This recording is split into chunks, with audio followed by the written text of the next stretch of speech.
This is the Grief Talk Podcast with Vaughn Solis, helping you heal after loss and life's hardest hits. My guest today is Mitchell Weisburgh. From 1981 through 2000, Mitch founded and ran Personal Computer Learning Centers of America, training adults in the use of computers and growing the company to over 130 employees. In 2005, he co-founded Academic Business Advisors to help organizations reach and aid more students in U.S. schools and started nonprofit organizations in education such as Games for Ed and EdChat Interactive. Mitch's book, MindShifting, Stop Your Brain from Sabotaging Your Happiness and Success, focuses on techniques to help change people's mindsets that hold them back and instead propel them forward to live happy, productive lives. Since 2018, Mitch has been teaching his mind-shifting concepts that focus on resilience, resourcefulness, and collaboration in the face of any adversity, and I am grateful to welcome him to my show. Welcome, audience, today to Mitch Weisburgh. Mitch, pop in and say hi to my audience. Hello, everybody, and Vaughn, thank you for having me on the Grief Talk podcast. You are very welcome. So for my audience, some of you might be wondering why I would have a thought leader and mind shift coach come on the Grief Talk podcast. It's very appropriate. And Mitch, I watched a couple of your podcast interviews on YouTube. And so I got a really good sense, did a little bit of research about what you do. And so I got a very good sense of the kind of work in mind shifting that you're doing. And I can honestly say, I think it's really, really critical, actually, when we're, some of the stuff we're going to talk about today. So no matter if you're bereaved, no matter if you're in a horrible, challenging situation, adversity, just stuck in your life, I think all of these concepts that you work with, Mitch, that we're going to get into in 1 minute are so powerful.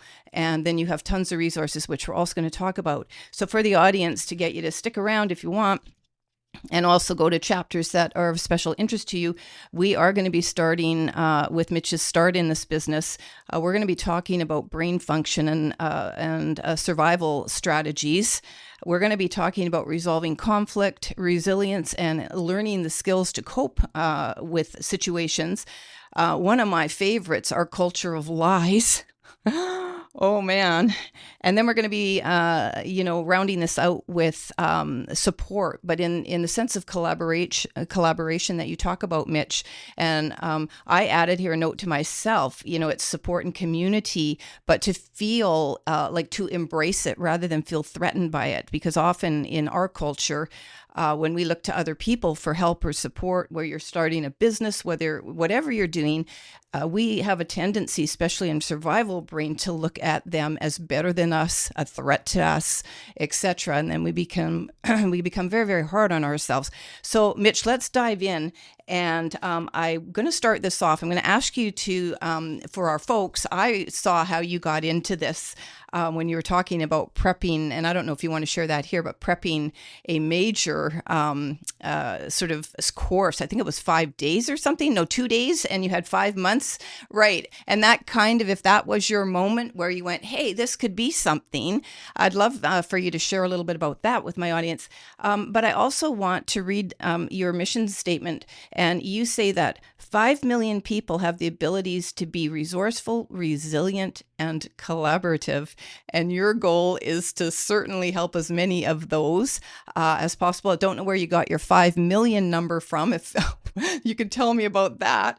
But anyway, audience, that is what Mitch's goal is to get you out of stuck mentality and thinking and propel you into the life that you really want. So let's start, Mitch, and you tell us how this all started for you. Yeah, I could. Let me talk about the 5 million, I guess, first. Okay. Because those were two really interesting points that you brought up. So, we all look around and we see so many people who are unhappy with their lives. We see this divisiveness. We see major issues that we face in communities, in the nation, in society, in the world, and we're not making any progress towards them. And so, through the studies, and I'll go through, how I got here, through the studies that I've done, and none of these ideas are mine. If we could get some critical mass of people. There's 8 billion people on the planet. If we can get a critical mass of people to be able to be resourceful so that even when they get stuck, to be able to say, you know something, I realize I'm stuck, but I have a resourcefulness and be able to tap into my own resourcefulness.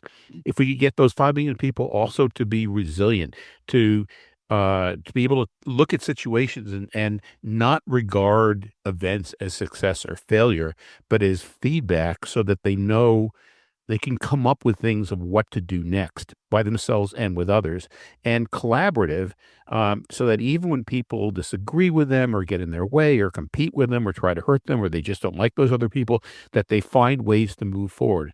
So if you can just imagine that if we got a critical mass of people who could be resourceful, resilient, and collaborative, then we could change the whole world.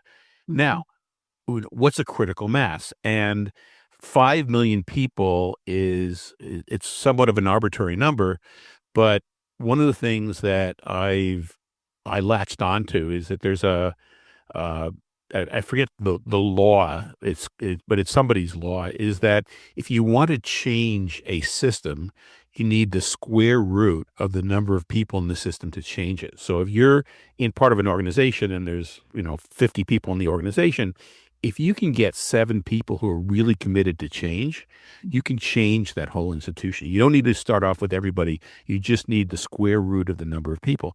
Well, with 8 billion people, it's like a few 100,000 is the square root of 8 billion people. And that just seemed to be far too small.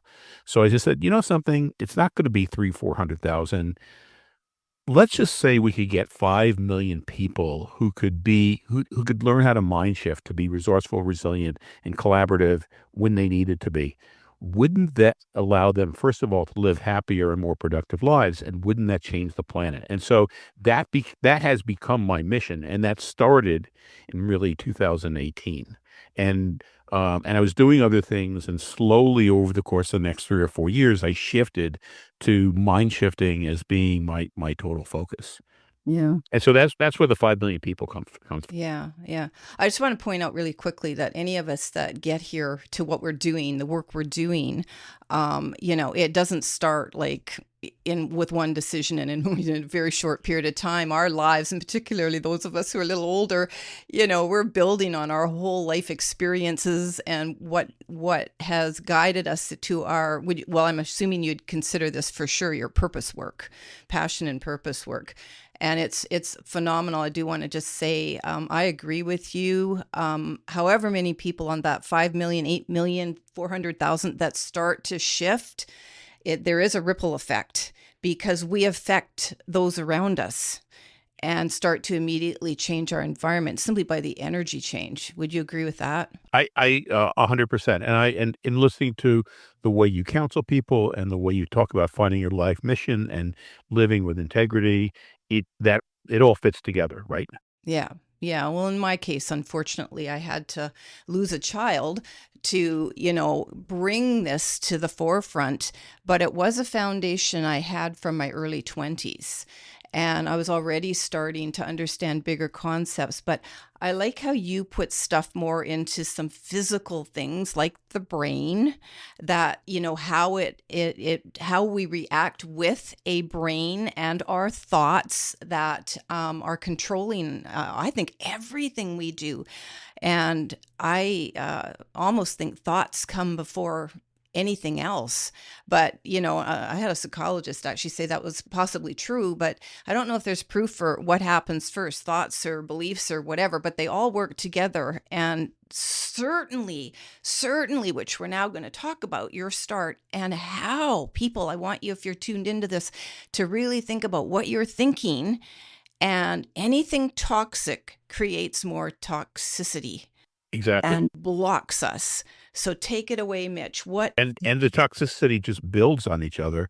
And yet we have a choice. And if we can be self-aware and realize, oh my gosh, this is toxicity, I don't have to react this way, then then, as you said, changes the energy, changes the whole vibration, Right. and starts moving us in the direction of, positive movement forward. I just want to say, I think a key piece that came to me when you just were saying that is that I don't know if a lot of people are aware of their toxic thoughts.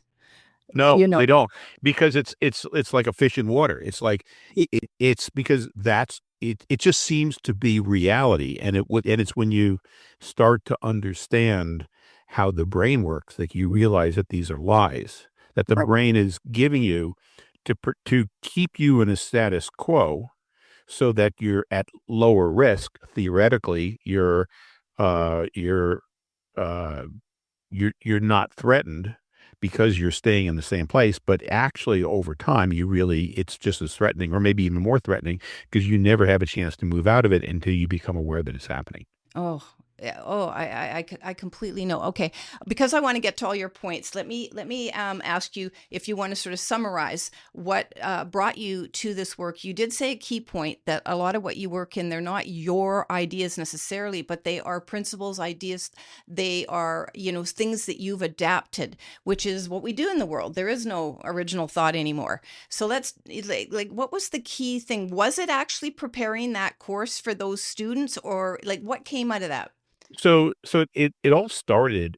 I was working in education, and I had become disillusioned in the sense that I got into education because education should be a way to take kids and propel them forward so that they can become fully functional adults. Yeah. And I was doing that through technology, and it was like in 15 years, it's like, yes, we have more technology in schools, but are kids better prepared to be adults? And no, they weren't being better prepared. And at that moment in 2017, I'd Mhm. gotten an email from a university in Niger, in Africa, saying that they would like me as an ed tech entrepreneur to talk to their undergraduates about education technology. And two things occurred to me. One, education technology in the US is going to be very different from in Niger, which is about the poorest country in the world. And two, um, what kids really needed was not what we were giving them in education. They needed to understand how to be successful, how to look at situations the Mhm. way successful people do. So my response back was, I really don't think that an ed tech entrepreneur is going to benefit your undergraduates, but I could talk to them about how successful people understand situations and then keep moving forward even when things don't work out. And so they then got back to me and said, "Well, could you come out for a semester and can you teach this over, as a course?" And I'm like, "I don't think I don't think I'm going to, move to Niger at this point." Um, but I'll tell you what I'll do is I'll teach a 2-day workshop for your students. And they said, "Can you teach two of them?" So it's like, sure, I can teach two of them. So I agreed that, this is in June ish of 2017. I agreed that in February of 2018, I would fly to Niamey, Niger, and I would teach these 2-day workshops to 60 to 70 undergraduates. And then it's like, Mitch, you idiot. How are you going to do this? Like, you've never done this before. And it's not like I hadn't taken classes, and, yes, uh, I'd spent some time in neurolinguistic programming. I had been through the landmark curriculum. I'd done a lot of other reading, but it was just like I didn't know how to teach this in terms of a 2-day course. So I went on a reading focus, and I read like 11 books in psychology and teaching and selling, neuroscience, cognitive science, military strategy, economics, all different ways of making decisions. And what I could see is that, each one of these had their own slice of how you make sense of things and Mhm. how you should be making decisions and how you should live your life, but nobody really put it together. And so, um, it occurred to me that there were three parts to this. One part being how you can access your most resourceful parts of your brain no matter what. And even when you're not, how you can recover from that. So that was one. And Mhm. second, was how do you approach situations? Because we go into situations and we're sure that we have the right answer, or we'll get the right answer, and then anything else is wrong. And then all we have to do is do that, and it's going to solve our problem. And that never works out. If something is reasonably complicated or complex, uh, nothing we do, the first thing that we do is never going to solve the problem, but it's going to give us information. So how do we approach situations prepared that the first thing that we're going to do isn't going to solve the problem, but can give us great information. So kind of preparing to fail and then recover from that. And then the third part about it was working with other people. That there's always going to be other people, and when we try to steamroll them or reward them or punish them or ignore them, very often it has no effect. Sometimes it has a short-term positive effect, but nothing long-term. And sometimes it just makes the situations worse.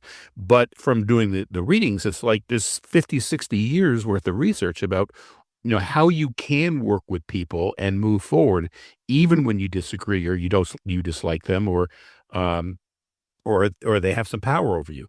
So I put together this 2-day course on those three legs, flew out to Miami in February of 2018, taught the 2 days. And at that point, I call it sense making, not mind shifting. And I said, at the end of the 2 days, it's like, and that's sense making. And they stood up and cheered. Yeah.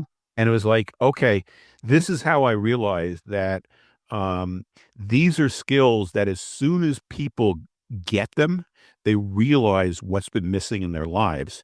And yet we're not giving those skills to people to be able to take control over their lives. And so so since 2018, I've migrated and at this point, well, my mission is to reach a critical mass so that we're not stuck anymore, that people can lead happier lives. And once we have some critical mass of people, then it's just going to propagate, like the ripples you talked about earlier.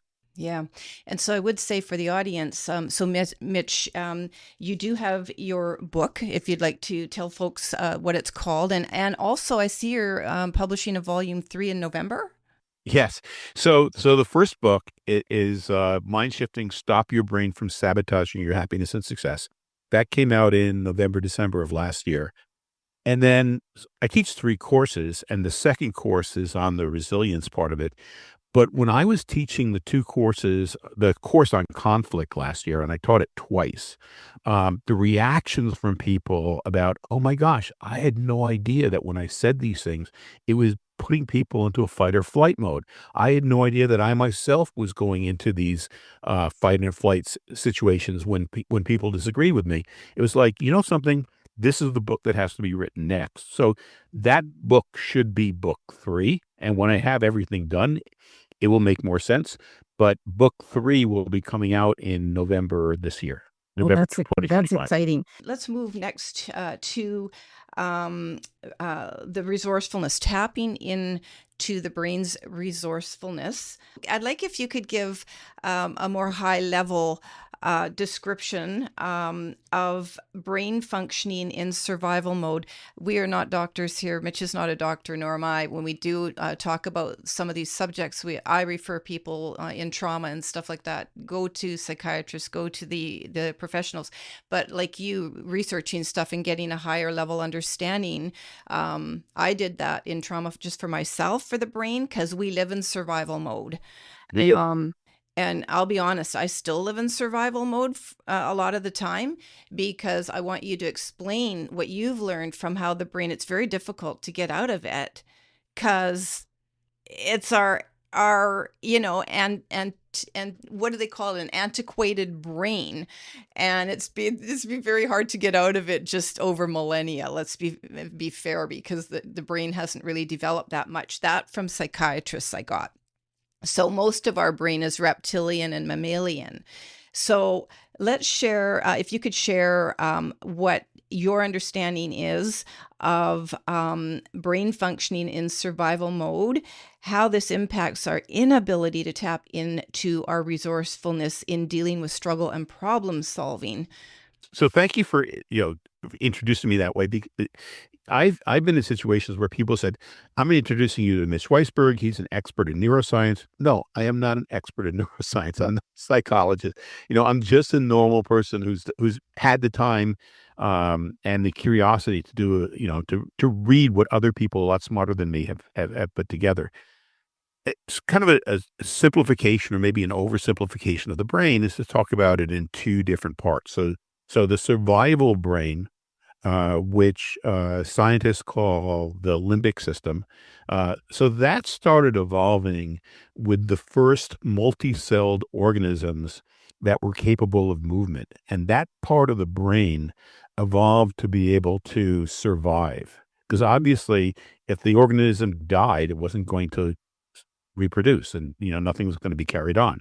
So that part of that part of the brain has to be able to take in information really rapidly, come to some decision about what to do, and then focus the entire organism on doing that. And that limbic system, basically, when there's an external stimulus, which could be somebody saying something or us thinking something or something happening, that part of the brain wakes up in like 2/100ths of a second, but really, really fast. And you can think about, again, an oversimplification of even that limbic system of having two parts. One part are the things that we can do without having to think, and the other part is the emotions, which is weighing them. So it's the emotion part is like, oh my gosh, this could be a threat, or this is a threat, and then what should I do? And then the what's called the heuristics, or the things that we could do without thinking. It's like, well, you could do this. No. You could do this. No. Eventually, yes. And in less than a second, that part of the brain generally comes up with something to do. And Mm. once it's locked on it, it locks the organism into whatever it is it decides to do. And that tends to choose from really five types of actions. And we all know about fight and flight, or fight, flight, and freeze. Okay. Fighting against somebody, running away, or just freezing like a deer in headlights. And those are really about the first three that develop in humans. And then a fourth one are things that maybe we've learned, okay, or but that we can do without thinking. So we can walk without thinking. We can have a conversation to somebody when we're walking. We can listen to a podcast. We can drive for the most part without thinking. Um, many of the different ways that we converse with people. Like if I say, "How are you?" You're going to probably just say "fine" without having to. You may not be fine, but you'll say "fine." You'll do that without thinking. Yeah. So those are habits that we've or things that we're fluent in. That's the fourth type, and then the fifth type is um, doing what the group or the tribe is doing. And we see that not just in humans, but fish have their schools. Many organisms operate as part of a group. And it's one of the things that has made humans, because it's developed even more from humans, this apex animal on the planet, is that, we can see what other people are doing and we can learn from it. We can pull together as groups. We can build cities. We can build technology. Um, and we're doing that by copying the group, and that group has such a hold on us that even if internally we would never do something, but once we become part of a group, the draw to be part of the group overrides what we would do as individuals, and we operate as part of the group. And when the limbic brain decides on what to do, it's pulling from those five different things and probably coming up with some action in less than a second. Yeah, I would say I'm sitting here thinking, so because to my knowledge, and maybe you can, comment here whether you know about this, anything, and I follow quite a bit of work of psychiatrists and psychologists that work in trauma, and they often talk about survival brain. I haven't really heard them refer much to four and five. So your habits and follower mentality. Um, I think that's important not to skip over here because, like I said, so I haven't heard that talked about in relation to limbic system, survival brain. But I think it's key because I think that if we even develop a certain amount of awareness, now I'm talking about the person, so, fight, flight, freeze, right? This is definitely trauma related. But what you're really talking about in the other two parts of the limbic system, I think that's where most people are stuck in four and five. And even fight, flight, freeze, there a lot of that is habits also, right? Okay. Because we've developed this habit that when a certain stimulus comes, we we flee. Okay. Okay, well, give me an example, Mitch. So, audience members might be watching this and going, "Yeah, I don't relate to any of that." But if you're saying that the first three, the three F's, are part of habits, so give me just a very basic example, if you could, in say a work situation. I have a lot of younger people that watch this podcast, and in the millennial and a little younger, and I would wager a lot of those are still having to work and not very happy at jobs and things like that, not happy where their lives are going. So their brain in habits are making a snap decision, and not even giving themselves necessarily a chance to think outside the box, to take a risk, all of what we're going to talk about in your language. So could you just give me an example so they could think about themselves? Oh yeah, I'm doing this. I'm fighting. I'm fighting. I'm fleeing. I'm freezing. So when those actions are taken really from a standpoint of fear, it becomes, your limbic behavior. As an example, somebody asks you to do something. Like it could be somebody that you're in a relationship with asks you to do something. And when you have this story, like, if I don't do this, this person isn't going to like me, or this person isn't going to respect me, so I better do this. When really, if you were fully resourceful, you might think of, well, something, maybe there's something else I could do. Maybe I need to set boundaries, or there's other ways of thinking about it. But Mhm. when you're doing it and you're saying, I have to do this because if I don't, I lose my job, or if I don't, I might lose my relationship, or this person isn't going to like me, or I'm always the one, and you're feeling like, oh, and I'm always the one, I'm the doormat.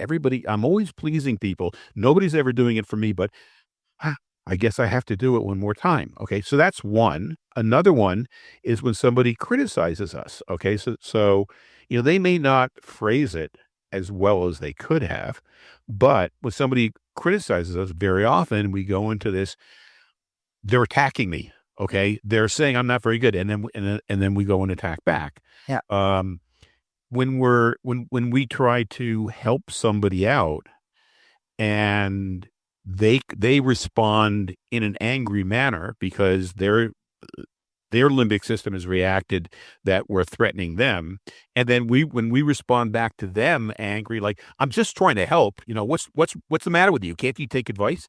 Those are all limbic reactions. Yeah, get it now. Okay, I get it. I get it. So interesting. And I'll wager it happens to all of us. Oh, can I give one more example? Yes. Okay, and the other example is, and this one actually tends to shock people when they first hear about it. But Okay. the other example is whenever you are absolutely positive about something, it's almost always a limbic reaction. Okay, because in this world, nothing is ever 100% sure. And so if you are absolutely sure that, I don't let me take a controversial one. If you are absolutely sure that it's only through gun control that we're going to provide violence, okay, Okay. that's a limbic reaction. You're not really thinking about it.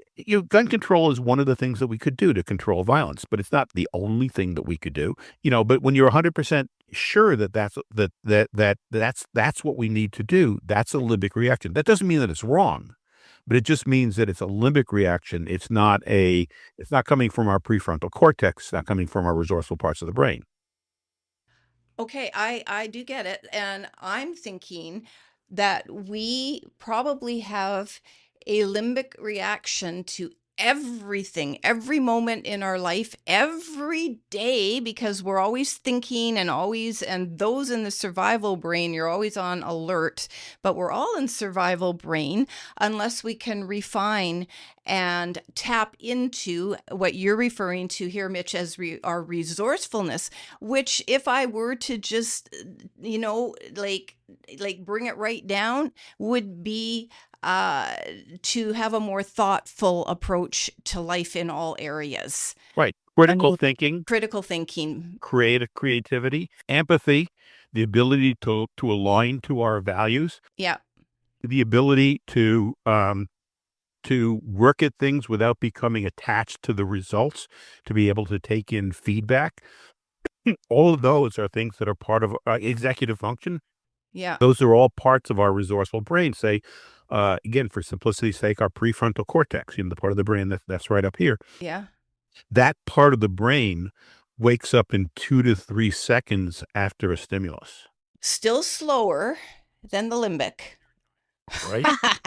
So this is why, and I don't want to skim over this, but just to sort of, again, uh, sort of recapitulate what you've said, is that we react all day long. And even if we don't verbally say something to our partner, to our boss, to our teammate, to our friend, and I love the example about you saying, talking about someone asking you to do something. How many of us say yes when we really mean no? Or we want to say no, right? Or we want to say, for even family, because we're pressured, we're busy, we're whatever. So a lot of us live out of obligation and so on. So it's so important.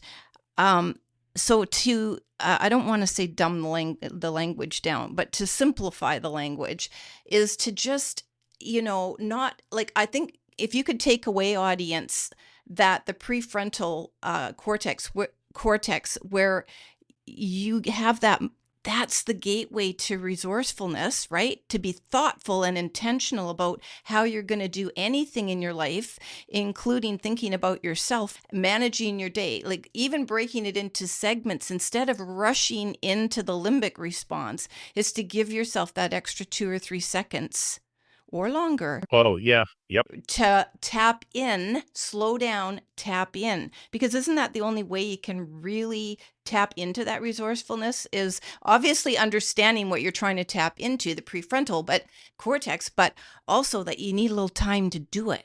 You need the time, and you can't fight your limbic system.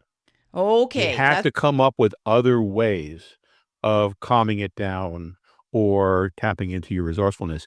For example, okay, if you go to do something we see it in others, it's harder to see in ourselves. yeah, But yeah. when you say, I can't do this, Mm-hmm.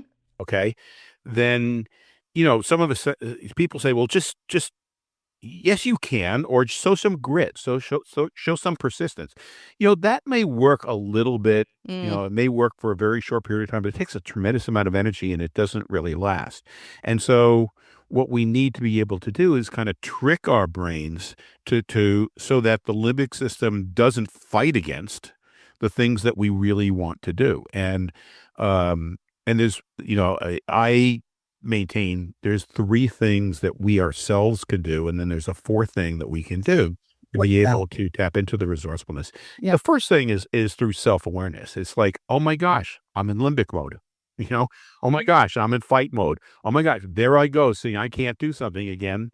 And to be sometimes that's just enough. Like if I'm very often disagreeing with somebody, or I'm procrastinating, or I'm in limbic mode, and I'm just saying, something, I'm just in limbic mode. Sometimes it's like, okay, boom, and then and that's it. It's gone. It's like that's all that's needed. Sometimes it's through some type of a positive self-talk, and a positive self-talk is not like, yes, I can do that. The real positive self-talk that works is positive self-talk that opens up possibilities. So if I say I can't, if I have this voice saying I can't, coming back and saying I can this just causes the fight. But coming back and saying, perhaps I can. Perhaps. Right. Perhaps I can, you know, or I can't right now. Maybe I can. Or saying, I know that I can't do this, but if I could do it, what might I do first? And so you're kind of fooling yourself. And that's just with one example of the I can't, but it also, like, when this person is wrong, you can, similar things for that. Or I'm feeling depressed again. It's like, Mhm. maybe like, what, see, saying I'm feeling really depressed. What am I grateful for? Ah, Okay. Okay. Okay. Is this like it's coming at it from a different angle. And sometimes that positive self-talk will work. What again, you start with self-awareness and then the positive self-talk. And the third thing that we can do is some type of distraction. Okay. And distraction, there's so many different, meditation is a type of distraction, or mindfulness is a type of distraction. You had a person on a while back who was talking about dancing. Okay. Yeah. Okay. So, it's hard to be depressed when you're dancing, right? Oh my gosh, that's Megan Bloom, folks, and she was on a couple episodes ago, and I don't think I've met a happier person. And she's genuinely happy because she dances. Yep. So dancing for some people, it's art. Taking a walk, especially taking a walk in nature, Mm-hmm. thinking of things that you're grateful for, but Mm-hmm. just distraction will tend to calm down that limbic system so that then you can have access to your resourcefulness, and Yeah. come up with ways of being of the critical thinking, creativity, empathy, or just say like you're in an argument with somebody and you're disagreeing with them, and you turn it around and say, you know something, if my purpose right now were only to connect with this person, I don't have to agree with them, Yeah. but I just want to connect with them Yes. person to person. What would I say to connect with them? Now, chances are the first thing that you try isn't going to be successful because they're riled up already. And your tendency was when they come back to you and attack you, even though you've made an effort, your tendency is going to go back to fight or flight. But if you could say to yourself, let me make a game of it. Let me see if I could come up with 10 empathetic things to say to them before I get angry. I'll bet you I can wear them down. And if 10's too many, just try 3 to 5. 5, right. Yeah. And because we have, as I said, we have this tremendous pressure to be part of a group that works both ways. Part of the group is when they're angry at us, we're gonna get angry at them. But the other side of it is if they're angry with us, we've decided that we're gonna be empathetic. Eventually, their mirror neurons are gonna become empathetic also. Yeah, yeah, because the brain, I'm thinking of people in relationships right now. That's all of us because we're in relationships in some way, shape, or form all day long. Um, so um, we're going to talk about conflict next, but I just wanted to point out two things. I must remember relationships, but the self-talk piece, that's really important, and I'm taking that away of one of many things in this conversation, Mitch. But when you talked about staying away from to counter the limbic system, that's trying to fight us changing our mind about thinking, mind shifting. And so you gave the example, I can't, and then you said, and to say I can isn't going to work. I guess that feels too threatening. But the minute you said, try, perhaps I can, I felt my own system just calm right down. That's the first exercise that I do in the classes. Before I go into the brain or anything, one of the very first exercises is to have first to volunteer, and then I have people pair up in twos and try it. Mm. Is the person comes up on Zoom or whatever, and it's like, well, okay, come up with something that you know that you can't do that you really want to do. Um, and is it like you have a voice inside of you saying, I can't, or is it a feeling, or what is it like? And eventually it comes out that it's just like a voice saying, I can't. And then it's like, when you hear that voice, this time, just answer it. Perhaps I can. And what happens? And I would say more than three-quarters of the people, it's like you can see their whole body just relax after that. And it's like, what?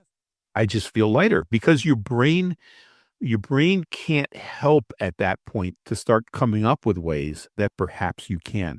Maybe you have to ask somebody else. Maybe you have to open a book. Maybe it's going to take a while. But and it may be, there's certain things that we'll never be able to do, but the pressure of I can't just goes away for most people. And I would invite the audience right now, because I just did it. Think about something you think you cannot do or have. You write anything, but it's I can't, whatever. and sit with that for a second, and then say, perhaps I can. Sit with that. I invite you. That is like, I just felt my whole body change, because I think that when we are in a I can't mode, for even one thing through our day, but most of us who are living, for anyone who's living with something they haven't yet achieved and really want, I think that well, I'll ask you, does that sort of stay humming in the background of the limbic system, kind of remembers and feeds that? Yeah, I remember they say they can't do this or can't have this or whatever the toxicity is. You say you want to change the thinking that holds people back. So I guess my question is anything holding us back is an I can't automatically. So, does our limbic system keep us in that conscious and subconscious state of thinking all the time? You think so? Yeah, absolutely, absolutely. And it's always going to come back. And no matter how many times you defeat it, there'll always be the next thing that it comes back to haunt you. But when you do defeat it, it feels so good. It's like, oh my gosh, I was in limbic mode and I was able to overcome it this time. There's I tell people there's really two ways that we can improve our reactions. One is to build up our ability to be self-aware Yeah. and to recognize we're in limbic. And the other is that, that fourth area of the limbic system is habits. So the more good habits we learn that we can draw on, the better we become at making these fast decisions.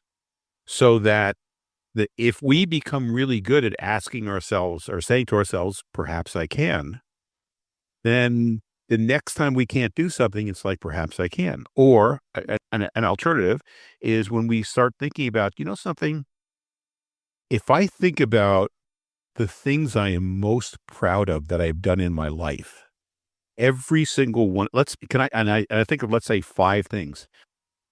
Every single one of them at some point, I felt anxious. I felt afraid. I felt I couldn't do it. And in each time, I was able to overcome that and still do it. And look what happened. And when we can think about that, then the next time we get into a situation where we start getting, "Oh, I'll never be able to do this. I knew I shouldn't have tried it." It's like, well, wait a minute. You know something? Let me go back to my the expression I use is emotional cookie jar, and let me think back to these five things. You know something? I felt this before, and this feeling of being anxious, all it is letting me know that I'm in a position where I'm starting to grow. And all I have to do is persist. And you know something? I'm gonna be successful, and then I'm gonna have a sixth thing that I'm really proud of that I was able to accomplish. That's amazing. Awesome. Awesome. Awesome. We could end the episode right there, and you've given, the audience So much positivity. the positivity to think about. And we all have that within us. It's not like No. I didn't. It's not like, oh, geez, this is coming from me. No, this is not coming from me. This is power that we all have Yes. in ourselves, in our brain and our body. So I'm going to suggest here then the key. I'm going to ask you, is the key to getting to that, perhaps I can, tapping into the limbic system in everything we've just talked about, being able to recognize you're in limbic mode, you're in limbic system mode, number one, and I want to change this. So perhaps I can. Is it that simple? It really well. When I say that, you know what I mean. There's not a bunch of complicated steps to tap into recognizing, i.e., being self aware, folks, that you're in limbic system mode in one of the five ways. I will say also that I said that there's three things that we can do ourselves. One is the self-awareness. Two is the positives, the self-talk that opens us up. And three is the distraction, whether it's meditation or dancing or athletics or something that allows us to decrease the stress hormones that are raging in our brains so that we could tap into our resourceful brain. But the fourth thing is that sometimes you just need somebody else. Need somebody else who also understands these things to be able to talk to you. Not somebody who tells you, yes, you can, or somebody who mansplains something to you. Like you don't need that. You just need somebody who can help you tamp down your limbic reactions so that you can be resourceful. And just it happened with me fairly recently where, I realized I was in limbic mode. I tried talking to myself.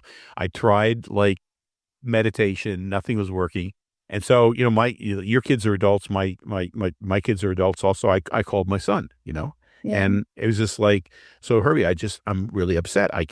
He's Dad, you wrote the book. Come on. Oh, he says, okay, fine. And he opens up the book and he says, I'm just going to go through one of the things in the book. And you just sometimes need somebody else that voice in your ear to just calm you down so that you can be resourceful. Yeah, I love what I remember you talking a little bit about that, and um so I was just going to say there, maybe sometimes calling our adult children isn't what we want to do when they're like, Dad, you wrote the book, instead of, I'm listening, tell me more. Right, right. Yeah. Tell me more, Mitch. Okay, so for that, I call my sister. Yeah, it does. You're right. I just, I just had to point that out. It's so funny. It's so. How old's your son? he's 39. Okay, okay. Anyway, so but someone who'll listen and just be there for us, because you've made a key point there too. I don't want to just skim over these four methods of the self-awareness, positive self-talk, distraction, make that really good distraction, not your phone, folks, and support. Sometimes, like you just said, Mitch, the first three just don't work. And if we're in such a state of anxiousness, or, we've really convinced ourselves the limbic system has won, let's just put it that way. I am going to remember to remind myself when that happens, I am in limbic system mode. And that, for me, that's enough to make me self-aware. So we don't have time today, Mitch, to talk about becoming self-aware, but I would point folks at this stage to go to Mitch's website. Mitch, what's the name of your website? MindShiftingWithMitch.com. And there's a link from there also to my newsletter, which is all mindshiftingwithmitch.blog, but mindshiftingwithmitch.com. And there's a link to the book. There's a description of some of these techniques. Yeah, because you've got so much stuff that you specifically work in this area. But get some help. Surround yourself with positive resources. Do something positive every day. Try and, calm yourself down somehow. And over time, you learn how to become self-aware. But it's really great that you're mentioning you can have decades of being self-aware, but you're still not going to win over the limbic system entirely, Never, you You never will, right? It's always temporary. Right. Yeah, okay, good. Thank you. I'm going to take that away. Okay, Mitch, let's go quickly to I wanted to talk about the at least one or two different styles of dealing with conflict, because a lot of people do that, and sort of tie in solution-oriented thinking. If you could give a couple of tips about that, that'd be awesome. I think one of the things about conflict is that when we're in conflict, very often we're in limbic fight or flight mode. And so if we expect to be able to constructively deal with conflict, the first thing that we have to do is understand that we need to be in resourceful mode. And so to be able to be, again, self-aware, and that's why the resourceful course or the resourceful book comes first, is we have to be aware of how to first calm ourselves down and be in resourceful mode. And then we can deal with the conflict, because as long as we're in fight or flight mode, the mirror neurons of the other person are just going to escalate. And it's going to eventually be that it's a win-lose situation. And even if we win, the other person is going to have resentment, and yeah, and they're going to find ways to sabotage the results if they can. But when we're in resourceful mode, we can also very often get them into resourceful mode as well. So that's first is to get into resourceful mode.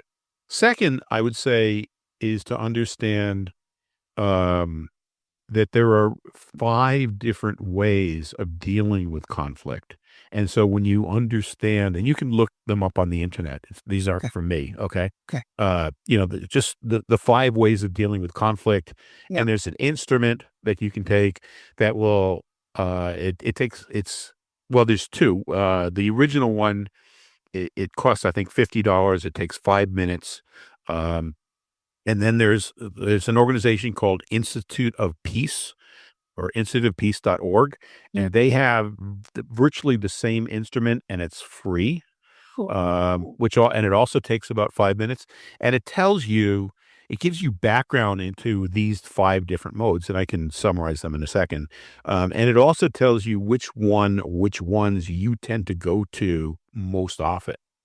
And one of the keys to being in to resolving conflicts is to, first of all, understand the 5 and use them when appropriate. And second of all, using them in resourceful mode, not using them in fight or flight mode. So, Oh, yeah, that's key. Say that again, Mitch. That's key. so to use them in resourceful mode, Yes. okay, so that you yourself are like, you're curious, you're not angry, okay? You're Yeah. inquisitive, you're not judgmental, okay? So when you're inquisitive and you're exploratory, instead of being judgmental and angry, you're going to be able to use those 5 styles a lot more effectively for much better long-term results. Right. Without going into detail in each one, can you itemize them? Yeah. So there's compete, which is basically I'm going to tell you what to do. And I don't really care what your response is. I'm expecting you to just do it. And so first is compete. Second is accommodate. Okay. So a compete always wants the other person to be accommodate. So accommodate means I'm gonna do whatever you tell me to do. I'm gonna do. Uh, and it's not like accommodate is bad, or it's not necessarily that compete is bad. There's times to use both, but so accommodate, you're doing what the other person or the other side is telling you to do. Yeah. A third one is avoid. Okay. Just not dealing with it, procrastinating it. It's like, whatever, and you walking away or something like that. And there's times to do that as well. Well, I could I could Yeah. go into these for hours, but so that's the third one. Yeah. And then the fourth and the fifth one are words that in English we very often think of as synonyms, but they're not. Okay. There's there's collaborate and there's compromise. Compromise. Yeah. Okay. So compromise and collaborate, and we sometimes think of them as similarities, but compromise means that neither one of us is fully satisfied, but I'll give you these points and you give me those points. So we're splitting the pie up. Collaborate is, something, you want this and I want this. Let's see if we can come up with something that meets both of our needs. Yes. Okay. I love that. Okay. Right. So collaborate is the one that it's impossible to do when you're in fight or flight mode. But the other 4 you could either use from your limbic mode or you could use from your resourceful mode. And I'll give it an example with compete. I mean, dealing with a child and it's the child's bedtime, and you say, it's your bedtime, go to bed right now. And the child gets angry and it's like, don't give me any lip. Just, I told you to go to bed. You go to bed right now. Come on. Yeah. And so you're in limbic mode as you're doing that, but you're, you're making your ideas, your demands known, and you're expecting the other person to do it.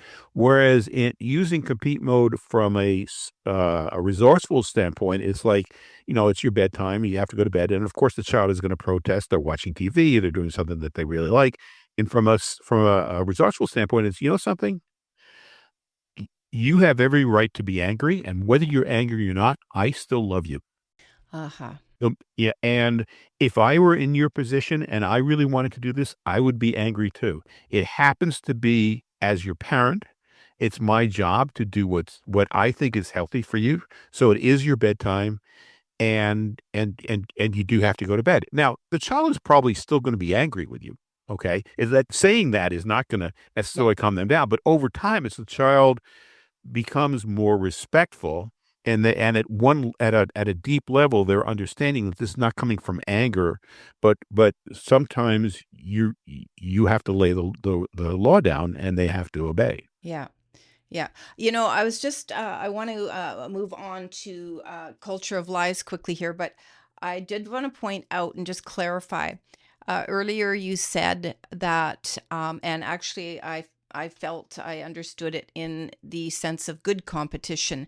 But we were talking a little earlier about these mechanisms and self-awareness, and also, like, you can't do a lot of this stuff without self-awareness, certainly not collaborate without self-awareness.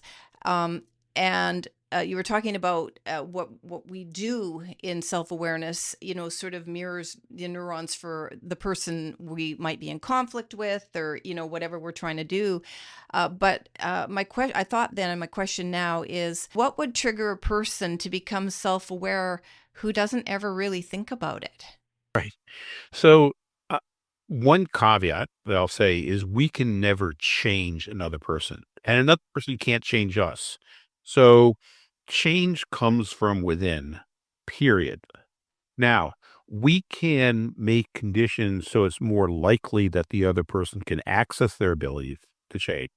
But it's not like a cause, like we're going to do this and this other person is going to change. We're going to do this so the other person has a greater possibility of change. But if they're not ready to make the change, they're just not going to be ready to make the change.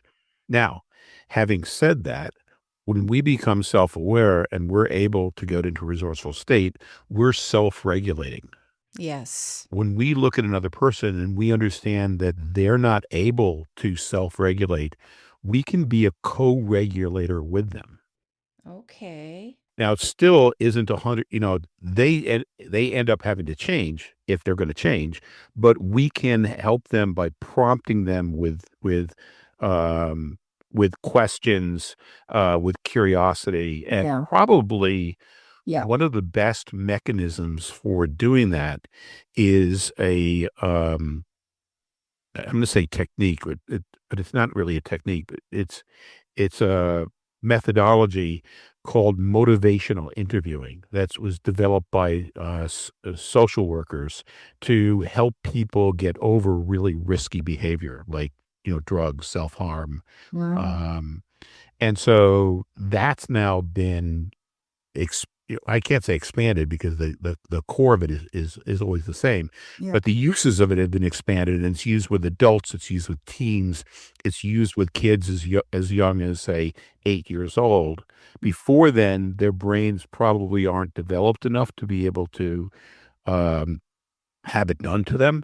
You can use some of the techniques and you can water them down a little bit. But, motivational interviewing, it's another thing you can look up on the internet. There's a whole chapter on it in the conflict and collaboration book that's coming out in November. It sounds like it's kind of rooted in intentional behavior Yep. to the extent that someone can understand their intentions. Um, but maybe a kid as young as 8 knows right from wrong, or, I'm just in black and white intentions. Yeah, that's it. That's super interesting. We're not covering that here, but that is super interesting. It really is because the whole Wow. purpose of motivational interviewing is not to change another person, but to have another person be able to walk through themselves where they're ambivalent about something. Because probably what they're doing is they're getting some type of a short-term reward, but not meeting their long-term rewards and getting them to talk about what they really want to do and come to their own decisions. Yeah. Because I'm thinking here of relationships. I'm thinking here where one partner grows and another doesn't. I'm thinking here of people who feel stagnant in their life and using that to question their own motivation and intentions, what you want out of life, things like that. So that is definitely something worth thinking about, folks, and applying to your life. In many, many, many ways. What's your intention? What do you want out of this? And, I hate to say this, but I do believe a majority of the billions in the world are followers. And, in their, like, let me rephrase that, give in to their limbic system in one way or another. Yeah. But following was one of the things, group mentality. And that segues beautifully into what I want to actually talk about briefly here is the culture of lies we live in.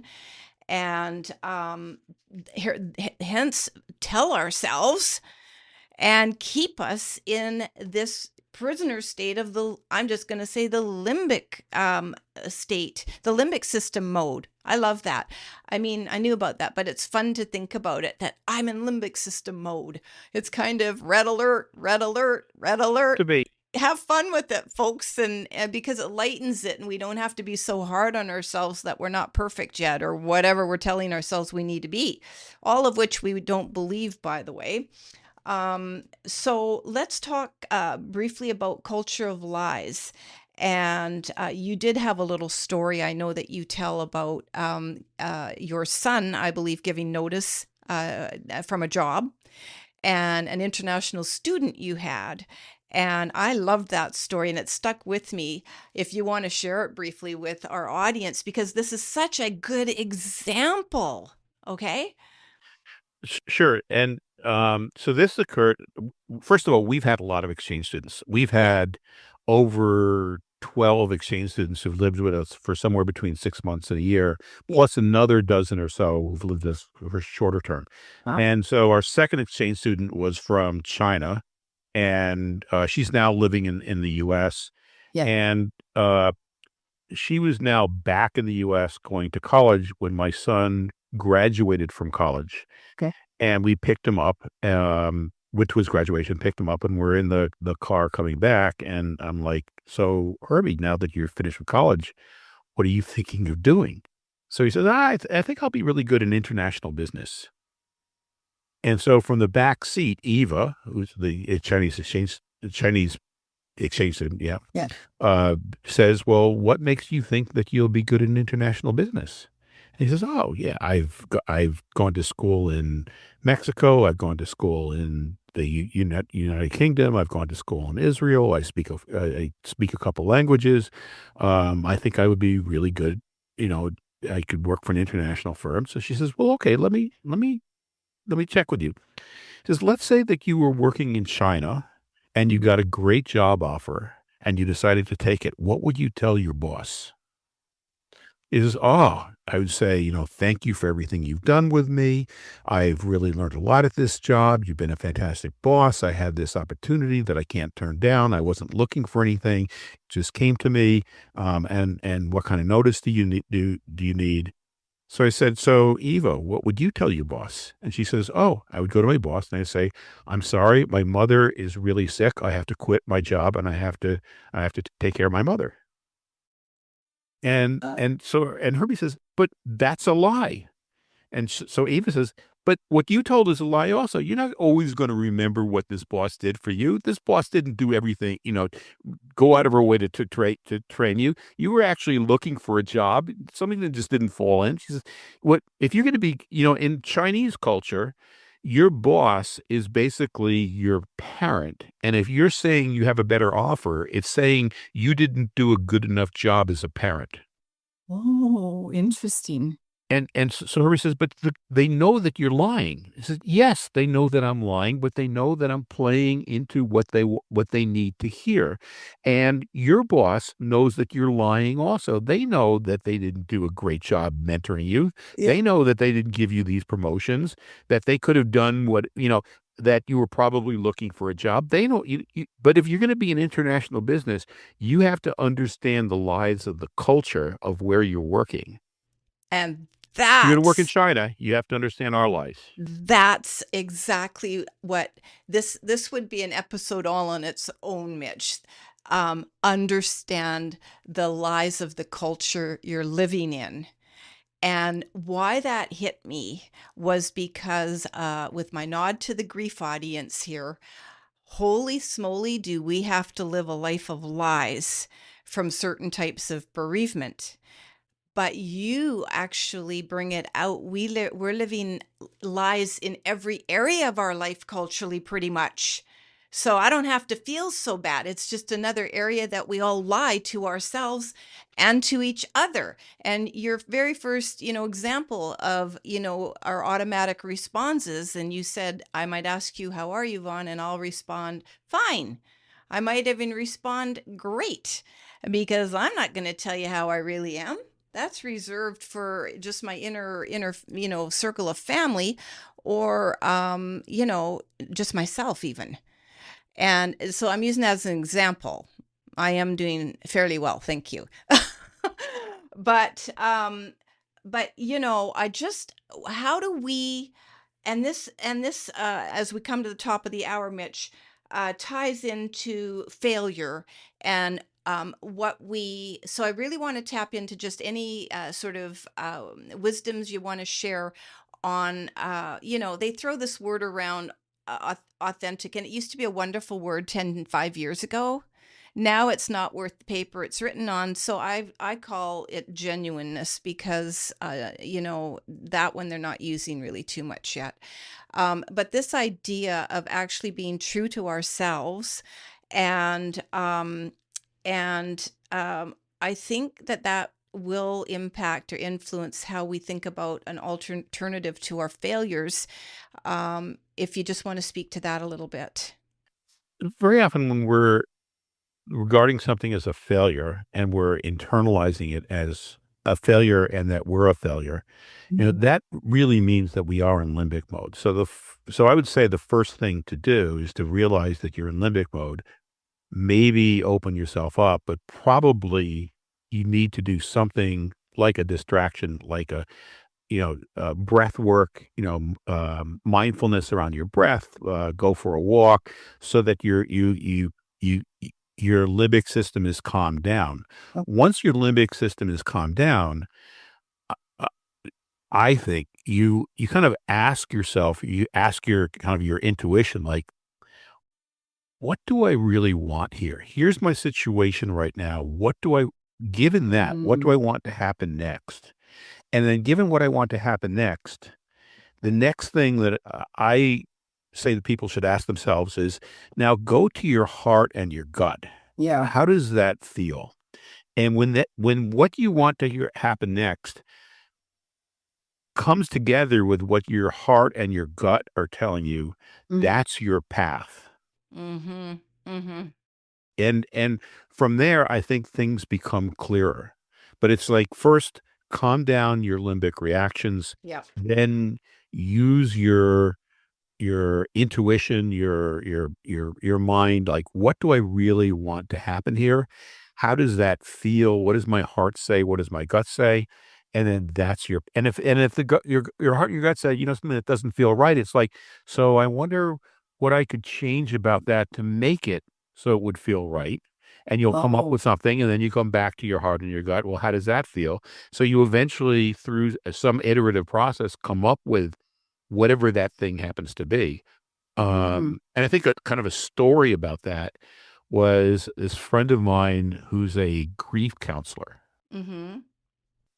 And that can be really rough work. yeah. And so she formed a group with two other grief counselors for them to support each other. And that group did great for a year or two. But she missed the meeting. She didn't prepare for the next meeting. And, and internally she was going through this, like, well, I should come to the meetings. And then, like, internally it was like, Yeah, that's just that's why you'll never succeed, because whenever you stick with things even when they're not working, you never know when to change. So it's like, well, okay, well maybe I'll just stop the group, and then internally it's like, no, no, no, of course you never stick with things. That's why you'll never be successful. Nobody likes you because they can't rely on you. It's like, well, maybe I should tell them that I'm feeling this way, and then it comes back and say, yeah, yeah, you never make a decision. That's you all over again. Come on, just make it. Whatever she came up with, her internal voices were just beating her up, right? And that's what we all do, right?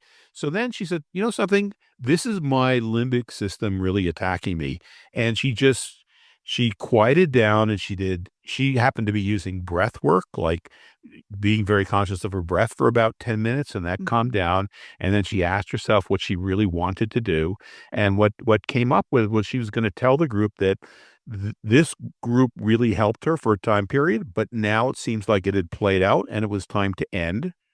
And now she was really sure of it. And when her limbic system started attacking her again, as it always does, she says, I know what I want to do. You warned me. I don't have to listen to you anymore. We're done. Okay. And kind of stop bothering me, limbic system. I don't need this anymore. And then it turns out when she talked to her friends about it, they were like, you know something, we had the same feeling and we didn't know what to do about it. But you're really right that the group was great for a year and a half. Now it's played out, and we can, we don't, if we need each other again, we know who to call. So it's just No, like the thinking. it's so important. So the culture of lies feeds into everything, Mitch, that you've just talked about, what we tell ourselves, what we, prevent ourselves from doing, believing that we can do, what we tell ourselves that we should be doing, and right now, there's so much pressure and crap coming from AI generated stuff, and how to succeed, and let me help you do this and let me help you do that. And it's like, stop. You have to stop the noise around us. We all have to stop. And as you say, I also believe in heart gut instinct. And I've always said the heart never lies.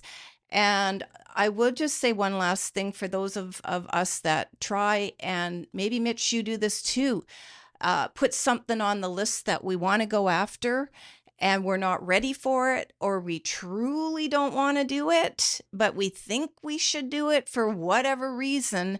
And just to stop, take a beat, and do what you're saying, Mitch. Distract. Often when you use the word distraction, a lot of us can think of it in terms of negative terms, but these are beautiful distractions, a walk in nature and things like that. But more to the point, calm your limbic system, folks, and take some time to really tap into your own truth. And I've always believed that if we can just be truthful about who we are, our stories, and then be brave enough to share them, that can start to displace some of this, cultural lying that is shaping so much of what we think we need to do and how we need to behave, and our lack of connection. Mitch, And Glenn, I will say, you said it beautifully on another one of your sessions. So the three things, understanding ourselves at a deeply personal level, okay, having the skills to maneuver this world as a deeply emotional creature, and staying committed to nailing down what we came here to do. Those are the three things.